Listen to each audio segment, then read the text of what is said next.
Time to make our picks for week 3 in the Canadian Football League. You boys went 2-2 against the spread last week, so we're trying to get over this mediocre stage that you have to start the season. Anything to say for yourselves, boys? I mean, I was going to go 4-0, and the Ticats threw their game away. Like, I was in great position. I was feeling, and same thing with the Elks. The Elks were going to, or pardon me, same thing with the Lions Stamps game. The Stamps were going to cover. And then they literally, like, it was an 8.5 point spread. BC kicked. Anyway, I was halfway through the week, I was 2-0. I was so happy. And then I got so sad. Oh, so sad. The heartbreak is real, Hodge. The heartbreak is real. The Montreal Alouettes are 6.5 point favorites over the Ottawa Redblacks on Thursday night when the Owls finally hoist the 110th Grey Cup banner after starting the season with back-to-back games on the road. The Redblacks looked pretty sharp in last week's win over Winnipeg, Ottawa's first game of the season, though Montreal's defense has allowed only 32 points during this 2-0 start. JC, who you got? We really didn't get a chance to talk about it off the top, but I was really impressed by the Redblacks in their first game last week.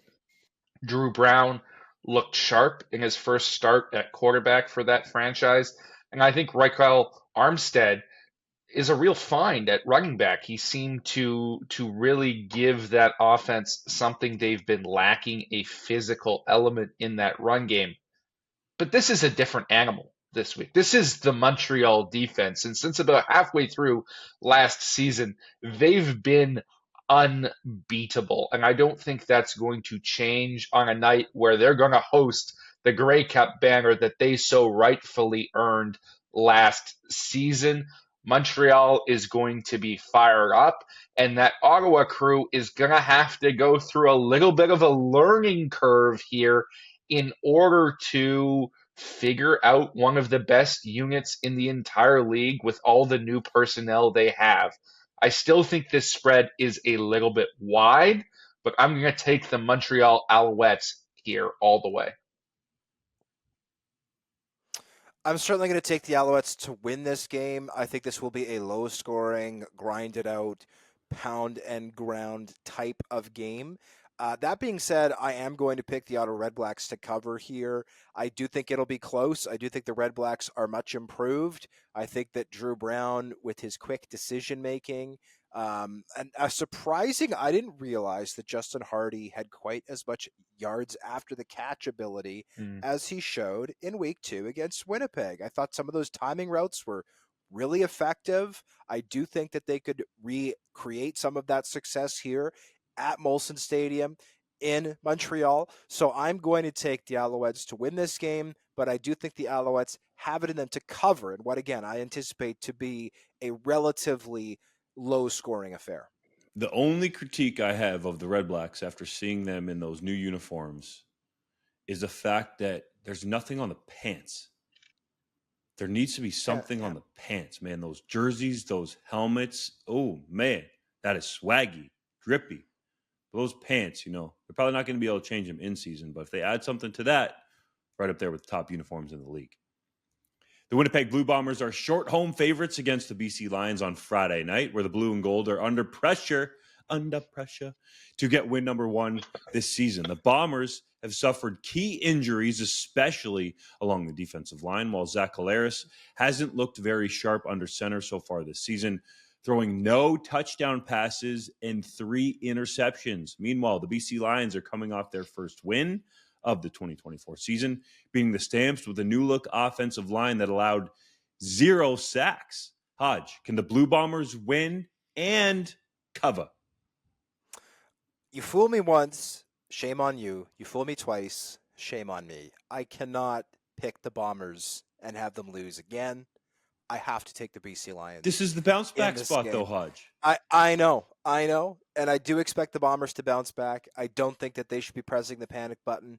And I do think that Zach Collaros will be better because someone who has been that good for that long does not just wake up one day and forget how to lead an offense. However, I have to take the BC Lions in this one. Winnipeg's injury situation. As of the recording of this, by the way, it's Wednesday morning. We don't know exactly who will or won't play. For an update, check out 3downnation.com. But with clearly a lot of this team's stars either being unavailable or not being 100%, I just cannot in good faith take them to win. Can they prove me wrong? Absolutely. But I have to roll with the BC Lions here. I think Vernon Adams has done a great job of maximizing his receivers. I think Travis Fulham has had a bit of a disappointing start to the year, but Justin McInnis has been sensational. Alexander Hollins has been very good. And this defense has been tough. So I am going to take BC to come into Princess Auto Stadium, especially as underdogs. I did not expect the BC Lions to be even a short underdog here. The fact that Winnipeg is getting a point or two is a surprise to me, so I'm happy to get those couple of points and roll with I the think Lions. these are two teams that have fatal flaws right now, and either of them could cost them a game. But to me, it comes down to quarterback play. And I know you both were banging that Zach Caleros drum for MOP all of last season. You thought he should have got that three-peat. But all of last year, I was banging a different drum, the Vernon Adams Jr. drum, and I'm still banging it. I think right now he is playing at the highest level of any quarterback in the league. And for half of last season and for this season as well, he has been better than Zach Caleros. I'm going to bet on that trend and that trajectory here and say VA is going to compensate for his team's faults far more than Zach Caleros is going to compensate for his. And the Lions are going to go into hostile territory and come out with a big victory just as they did last year in week 3. The Toronto Argonauts are coming off a bye to host the Edmonton Elks on Saturday, where the Argos are 5.5-point favorites at BMO Field. The Argonauts upset the BC Lions in week 1 and are 6-0 coming off the bye since 2022, while the Elks suffered another collapse against the Alouettes as McLeod Bethel-Thompson, threw another fourth-quarter interception, looks a complete opposite of a Ferrari. JC, can the Argos win another one and force Edmonton to an 0-3 start under Chris Jones? Of course they can. This Toronto Argonauts team is as talented as any we've seen in the league. Now, their question marks were at quarterback. How was Cameron Dukes going to look when he was the guy? And in week 1, he looked fantastic. Can he keep that up? I don't know. But it's against the Edmonton Elks, and if there's a defense in the league that's going to give you opportunities to make plays, it's Chris Jones's defense. I'm going with the Argos all the way, and frankly, I don't think this spread is wide enough. I know the Elks' first couple games have been super tight, but I think this is the one where it gets away from them, and that stone starts to roll down the hill towards the Week 5 bye when Chris Jones's job could be on the line.